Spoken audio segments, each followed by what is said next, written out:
Hi guys, welcome to my YouTube channel where we do behind the scenes videos, practical reviews and general photography chat in between. Today I'm going to be doing a shoot with the lovely Helen. There she is, coughing away, having her lunch. If you don't know much about this studio space that we live in as well, we do photography shoots here. We rent it out to other photographers for their shoots, and Helen also uses it as a yoga space. But recently we've decided we're not going to rent it out as a photography studio anymore.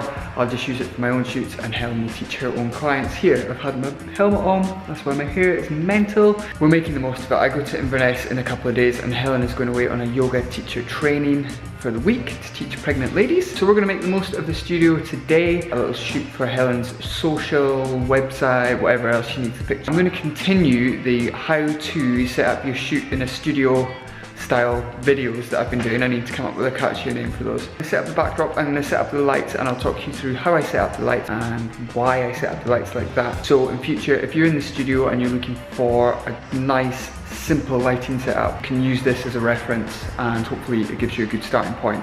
So, got the time lapse on, let's go. Colorama is set up and we've got a couple of lights going up in the background there. We've got the Pro Photo, we've got the Helen Chrome. I'm going to stick the medium octa on here, and we've got the little softbox as a fill. So this is going to be our main light with the most of the power, and we're just going to fill in the shadows with this one here. White poly board here, and one here, just to kind of help the light bounce around and brighten up the image generally. We've got one of the Helen Chromes in for repair at the moment, so normally I'd maybe have one or two lights in the background to brighten that up, but we've just got our two lights at the front today. I've just gone with white polys, and hopefully they'll help the pink brighten up. So if you don't know why I've gone for white polys, it's because the light basically bounces off bright surfaces. You can see I'm standing next to this white wall that's quite bright, but if you replace that with a black wall, you can see that gets a bit darker. Adds a bit of contrast. So if you want contrasty images, you might use black. If you want less contrast, you might use white. Black, white, black, white. Might seem obvious, might not. Hope that helps. Helen's warming up. Here's a quick tip on putting lights on a stand. First simple tip is always have the weight of the light on the forward foot. It can't fall anywhere. If you had all the weight of the light directly above this space, it would tip a lot easier. So there you go. Also sandbags help, but we don't have any in the studio at the moment. It might seem really obvious, but when you're putting lights up on a stand, always extend from the top up. You're not going to be having to reach up here to then get more extensions out. It sounds obvious, but I've seen so many people do it the other way around. So loosen from the top, so you've always got extra length down the bottom. We have the laptop and second monitor set up there. The soft boxes and octa is up. We've got Helen's yoga mat in place. I know a lot of people shoot to Lightroom. Personally, I prefer Capture One. I just like the way the files are organized. I'm not sure if Lightroom's changed. Capture One operates almost like a mirror of Finder, so you're not having to like import things to different libraries and things like you do in Lightroom. Tethered here using the Tether Pro. I like using the right angle USB cables so it's not protruding as much.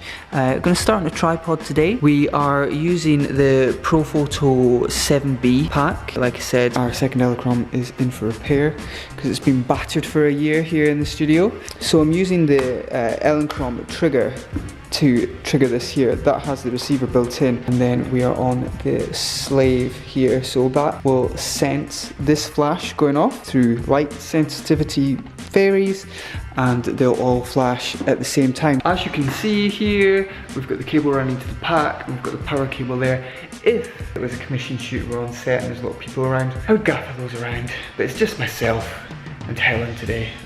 We kind of not to trip over anything, and if we do, it's all our own stuff anyway, so if it breaks, it's our own fault, and that's that. I look really pink. That is the light reflecting off this big pink colorama. How you getting on, babe? Oh, hey girl! Can you touch it out? Yeah. I was just doing a little selfie for the stories. Yeah, but tensing, and then look when I don't tense. Okay. So tensing. Tensing. Oh yeah, shreds. Not tensing. Oh, baby. Oh. That emoji is me. Do it. Let's go. At the moment, only have this light flashing. What I'll normally do is I'll start with our main light and then I'll add on extra bits. I want to see exactly what that light is doing before I add on any other lights. So this is our first shot here. I'll put it up on screen now. What I'll maybe change, move this main light a little further around to the side so it's not direct on Helen. It'll also help add a little bit of definition there because she got the shreds on. I will pop this one on to fill in the shadows. I think we're pretty much there. I'm just going to rotate this one a little bit to fill in the shadow that's falling on the background a bit more. I'm going to go to my presets and capture one. Add a preset which I think looks nice and then we'll just shoot, and with capture one it's constantly adding that preset for every image that's coming in. I've also stuck a little silver reflector there just to bounce some light up into Helen's face because when she's in positions where she's facing the ground or low down, I'm not getting any light, so that silver just kicks a little bit of light back up.